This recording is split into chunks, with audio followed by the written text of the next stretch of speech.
القادر trust والے case میں آپ کو جیسے پتہ ہے کہ پہلے ہماری جو بریت کی درخواست تھی عمران خان صاحب کی اور بشرا بی بی کی، وہ خارج کر دی تھی رانا صاحب نے، اور وہ کوئی ریزن اور گراؤنڈ نہیں لکھا تھا، ٹیکنیکل گراؤنڈز پہ کر دیا تھا، اور وہ چونکہ کمپرومائز جج ہے اس لیے مجھے تو ذاتی طور پر اس کے اوپر کوئی انصاف کی توقع نہیں ہے ان سے، لیکن بہرحال اب جب یہاں کیس چلا تو پتہ چلا کہ جناب کوئی ریزن اس نے لکھی نہیں،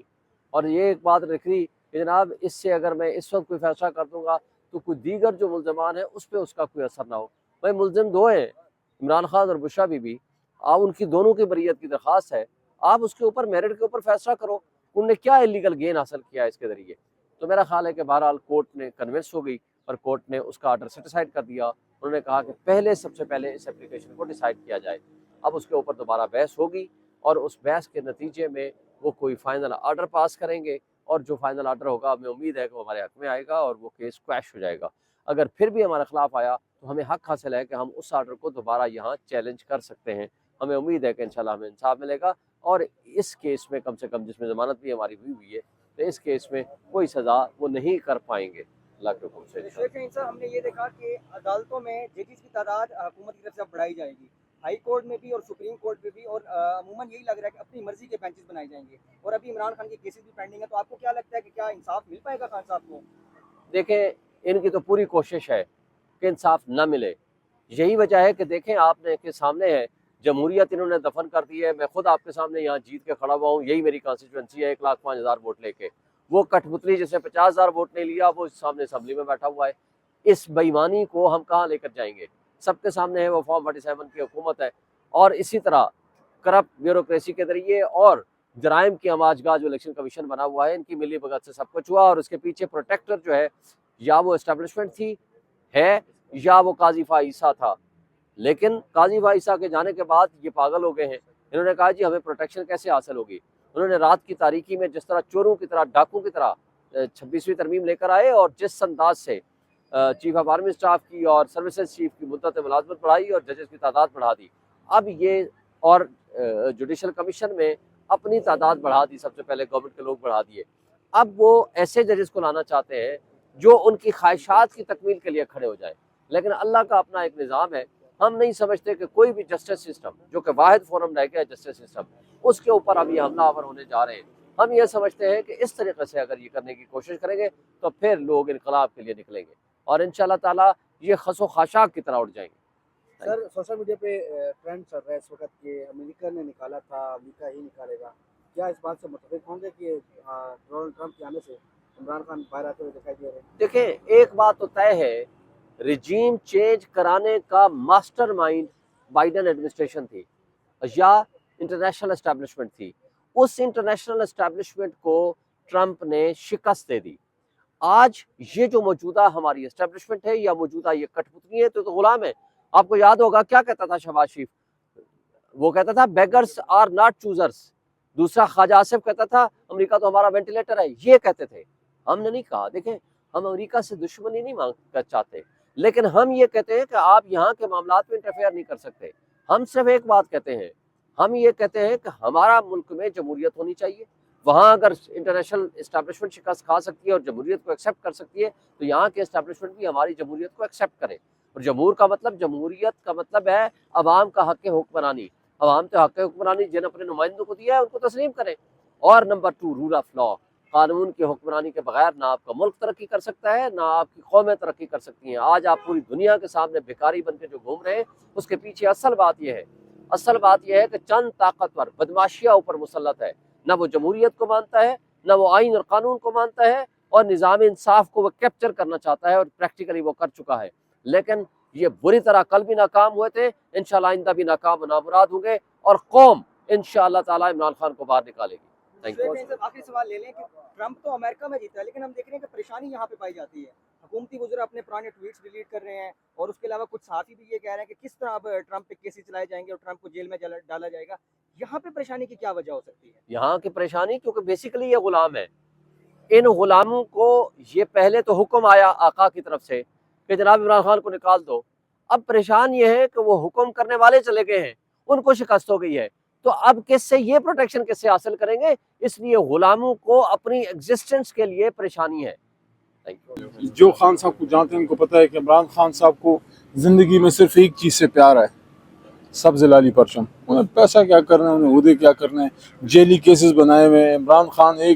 کسی کے ایک روپے کا رفتار نہیں ہے. آپ نے ان پہ توشہ خانہ پتہ نہیں کون کون سا کھانا بنا دیا, کھانا آپ نے خراب کر دیا ہے پاکستان کا. اور کل ایک بات میں نے خان کو ایک بات کی, میں نے کہا خان صاحب میں نے کئی بار اڈیالہ کے بار یہ بات کی ہے کہ یہ جو عمران خان کو اب جیل میں آپ نے رکھا ہوا ہے نا, یہ عمران خان کا نہیں, یہ آپ اس قوم کا نقصان کر رہے ہیں, ان کا وقت ضائع کر کے. کہ ایک لیڈر ہے, اس کو جب آپ قوم سے دور کر رہے ہیں تو نقصان کس کا ہے؟ ایک اچھا لیڈر اگر موجود ہے, وہ قوم کو لیڈ نہیں کر پا رہا, تو پھر نقصان تو قوم کا ہے نا. آپ دیکھیں, میں یہ نہیں کہتا کہ ہمارے دور میں سب کچھ بہت آئیڈیل تھا, لیکن ایک ہوپ تھی, چیزیں بہتر ہو رہی تھیں, باہر سے بڑی بڑی انڈسٹریاں آ رہی تھیں, بڑے بڑے آپ دیکھیں کار مینوفیکچررز آ رہے تھے. آپ جاپان جرمنی کو دیکھیں, یہ جو دو ملک ہیں خاص کر دوسری جنگ عظیم کے بعد تباہ و برباد نہیں تھے, صرف آٹو موبائل انڈسٹری سے اٹھے ہیں. ہمارے دور میں آٹو موبائل انڈسٹری آ رہی تھی, ایک ماحول بن رہا تھا, آپ کی فیکٹریاں بن رہی تھی, انویسٹمنٹ باہر سے آ رہی تھی, نوجوان جو ہے اس کی آنکھوں میں ہوپ تھا. آج تو ہر نوجوان ملک سے باہر جانے کی جو ہے وہ کر رہا ہے. اصل میں تو جو انہوں نے نقصان کیا ہے, خزانے کا تو کیا ہے, اداروں کا تو کیا ہے, اصل نقصان کس کا کیا ہے؟ امید کا, قوم کی, اور خاص کر نوجوانوں کی امید توڑی ہے یہ اس فارم 47 حکومت نے اور ان کے ہینڈلرز. علی بھائی یہ بھی بتائیے گا, تنقید ہو رہی ہے کہ ایک وقت تھا پی ٹی آئی کہتی تھی کہ سائفر آیا تو مداخلت ہوئی, آج پی ٹی آئی کہہ رہی ہے کہ ٹرمپ آیا اور ہمیں چھڑائے گا. نہیں, آج یہ مداخلت کی دعوت نہیں ہے. کل خان صاحب کے ساتھ کچھ 7 پونے 7 گھنٹے رہا ہوں, ایک بار بھی اس آدمی نے یہ نہیں کہا کہ ٹرمپ کے آنے سے میں کوئی نکل آؤں گا. انہوں نے یہ البتہ کہا کہ جو پچھلی رجیم تھی اس کے جانے کے بعد کم از کم ایک نیوٹرل رجیم تو آئے گی. وہ جو بائیڈن صاحب کے نیچے جو ان کی ایڈمنسٹریشن تھی, جو رجیم چینج تو ہوا تھا نا جی. ڈونلڈ لو کی کل بھی عمران خان صاحب نے بات کی کہ ڈونلڈ لو کا جو لیٹر تھا جس میں دھمکی تھی وہ کس کو تھی؟ ان سے عمران خان کی کیا کوئی ذاتی دشمنی تھی؟ امریکہ نے کوئی, عمران خان نے امریکہ کا کوئی وائٹ ہاؤس کا کوئی 4 مرلے زمین دبائی ہوئی تھی؟ نو. عمران خان کچھ ایسا کر رہا تھا جس کی وجہ سے ان کو ادھر تکلیف تھی. اور میں کہتا ہوں کہ آپ ہمیشہ کچھ ایسا کرتے رہا کریں جس سے ان لوگوں کو تکلیف پہنچے, جن کی وجہ سے اور جن کی وجہ سے پوری عالم اسلام میں مسلمانوں کو تکلیف ہے. فلسطین میں جو خون بہ رہا ہے, اسرائیل کے پیچھے کون ہے؟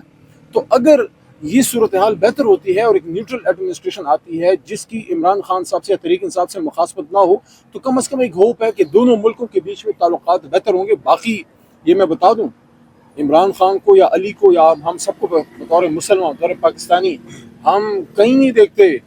ہم اوپر دیکھتے ہیں رب ذوالجلال کی طرف. عمران خان نکلے گا اللہ کے حکم سے, لیکن عوام اپنے دم پہ اپنے لیڈر کو جو ہے وہ نکالے گی, اس کے ساتھ کھڑے ہیں. ہم کسی اور کی طرف نہیں دیکھتے. ہاں تعلقات ہم چاہتے ہیں کہ ان ممالک کے ساتھ ہمارا دوستانہ تعلقات ہو, لیکن دوستانہ تعلق میں پھر ہاتھ اس طرح آگے جانا چاہیے نا. شہباز شریف صاحب کو اس کی عادت ہے یہ ہاتھ نیچے رکھنے کی. اچھا علی بھائی یہ بھی بتائیے گا, آپ پی ٹی آئی کی اکثریت جماعت یہ سمجھتی ہے کہ احتجاج ہی واحد حل ہے ہر چیز کا, تمام مشکلات کا احتجاج ہی واحد حل ہے. تو لیکن اب آپ ماضی میں بھی اسلام آباد میں آئے, احتجاج کیا, اسلام آباد میں آپ احتجاج پورا کیا, اب آپ 9 تاریخ کو بھی جلسے کے لیے جا رہے ہیں سوابی میں. تو کیا یہ سوابی والا جلسہ جو ہے یہ آپ کی فائنل کال ہوگی یا یہ بھی ایک پریکٹس میچ ہوگا؟ یار دیکھو, سیاست میں کوئی پرسوں کی دنیا ختم ہو رہی ہے, یہ سیاست میں فائنل کال دے دی, تباہی پھیر دی, لنکا ڈھا دی, یہ نہیں ہوتا. سیاست جو ہے آپ روز کا کام ہے, آپ ایک فائٹ کرتے ہیں اپنے مقصد کے حصول کے لیے. عمران خان صاحب جب انشاءاللہ باہر بھی آئیں گے تو عمران خان صاحب کی جدوجہد کو ختم تو نہیں ہوگی, ان کے باہر آنا ایک نئی جدوجہد کی طرف ایک اور پہلا قدم ہوگا. کل میں نے خان صاحب کو ویسے ایک بات کی, میں کہا خان صاحب آپ جب انشاءاللہ دوبارہ باہر آتے ہیں, آپ اپنے ہاتھ سے اپنی نئی ٹیم بنائیں, ایک ایسی ٹیم بنائیں جس کا ہر بندہ عمران خان. اچھا یہ آخری سوال یہ بھی بتا دیں کہ کیا ٹرمپ کے آنے سے خان صاحب کو کوئی فائدہ حاصل ہوگا؟ لیکن ٹرمپ صاحب سے ایک اچھا تعلق خان کا تھا, لیکن یہ سمجھ لینا کہ ٹرمپ صاحب ادھر سے فون کریں گے اور کہیں گے کہ عمران خان کو نکالیے, یہ الف لیلا کی کہانیاں تو نہیں. اسٹیٹ ٹو اسٹیٹ ریلیشنز ہیں, وہ کوئی اس طرح انٹرفیرنس تھوڑی نہ کرتے ہیں. لیکن ایک چیز ہے کہ جو بائیڈن کے نیچے رجیم چینج ہوئی اور ٹرمپ کے ساتھ عمران خان صاحب کی حکومت کے اچھے تعلقات تھے, تو یہ ایک ایکسپیکٹیشن ہے کہ ٹرمپ ایڈمنسٹریشن کے آنے کے بعد وہ ایک نیوٹرل پوزیشن لیں گے. خان صاحب نے یہ لفظ کیا کہ غیر جانبدار رہیں گے. تو باقی ہمیں اپنے رب پہ جو ہے وہ یقین ہے. اچھا علی خان صاحب کا بھی یہ کہنا تھا کہ ہم کسی پہ انحصار نہیں کرنا چاہیے.